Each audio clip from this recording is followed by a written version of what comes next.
Hey guys, how's it going? Per usual, I've got some pretty cool stuff for you guys this week. From a hidden gem in Encinitas that's been helping homeowners save money for over 10 years, to downtown parking that's about to hit your wallet hard during baseball season. Plus, San Diego's brand new airport terminal just opened, and trust me, you're gonna wanna hear about the food options. So let's go check it out. This first story actually blew my mind a little bit because I had no idea it even existed. There's a place called the Solana Center for Environmental Innovation in Encinitas. And for about 15 years now, they've been running what's basically a library for garden tools. Now, here's how it works. You look up and reserve the tool you need online, pay $5, then you pick it up and keep it for a whole week. They've got everything from trench shovels to pole pickers to soil compactors. They even have multiples of the popular stuff, so if you need 5 shovels for a school project, they've got you covered. Now, from a homeowner perspective, this is brilliant. How many times have you needed a random tool for a one-time project and faced dropping $200 at Home Depot? Now, you can test it out for $5 and see if it's worth buying. They also run rainwater harvesting classes and composting lessons, and even have a route line where you can call or email questions about zero waste practices. One customer turned volunteer, Louise Chandler, said she Googled rent garden tools when she wanted to start a vegetable garden after retiring. Then she found this place, rented a trench shovel, and boom, project done without the big expense. And speaking of projects, just wait until you hear about the massive billion-dollar development that just opened in Oceanside, but we'll get to that in a few minutes. Alright, so this next one's gonna sting a little bit if you're heading downtown for a Padres game or just a night out. Parking meters in downtown San Diego are now jumping to $10 per hour during major events at Petco Park. So basically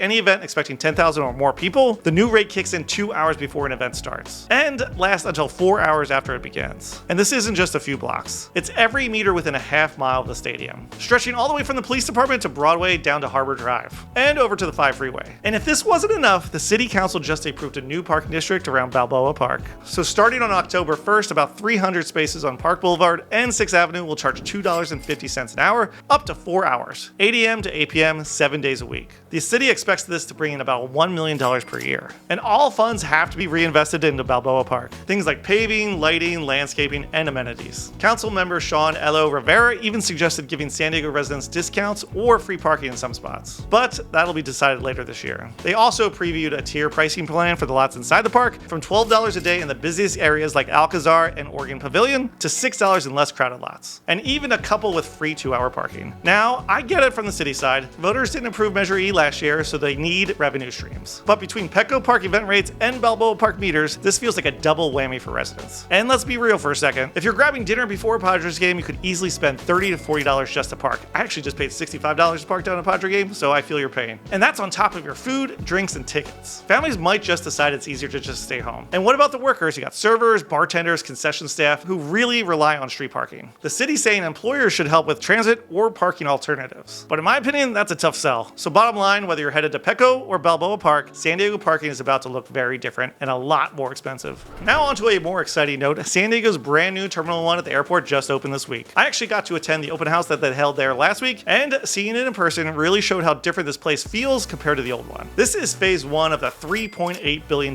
project, and it includes 19 new gates, brighter and more open spaces, improved walkways, and way more seating. The old Terminal 1 from 1967 is still standing for now, but it'll be torn down soon as phase 2 gets underway, which will add 11 more gates by about 2028. Alright, now let's talk about the food, because the lineup is way better than the old terminal. You've got Better Buzz Coffee and Lofty Coffee for your caffeine fix, Parfait Paris for French pastries, and Ambrosio 15 for legit Milan-style pizza. There's also Luna Grill, the taco stand, and even a new Cutwater Spirits restaurant and bar. Tony Hawk even has a restaurant in the mix called Novecentos Grados. It's a collab with chef Claudette Zepeda. On top of that, a brand new escape lounge is also opening, with quiet zones, workspaces, and even outdoor seating. And once Delta shifts over in phase 2, we'll also see a new Delta Sky Club as well. There's also a massive new parking plaza with over 5,000 spaces, and supposedly better road access to cut down on that chaotic airport traffic. So phase 1 is officially here, and phase 2 is coming in the next 2 to 3 years. So bottom line, flying out of San Diego just got a serious upgrade. Alright, now let's shift gear over to the housing market. San Diego has the second oldest group of homeowners in the entire country, averaging about 54 years old, which kind of makes sense since it's so expensive here. Now compare that to the city's overall age of 39, and the gap is pretty huge. The biggest chunk of homeowners is between 55 and 64, followed by 65 to 74. Only 8.2% of San Diego homeowners are under the age of 35. Meanwhile, about 48% of households here rent, showing how tough it is for younger buyers to break in. Nationally, millennials have a 47%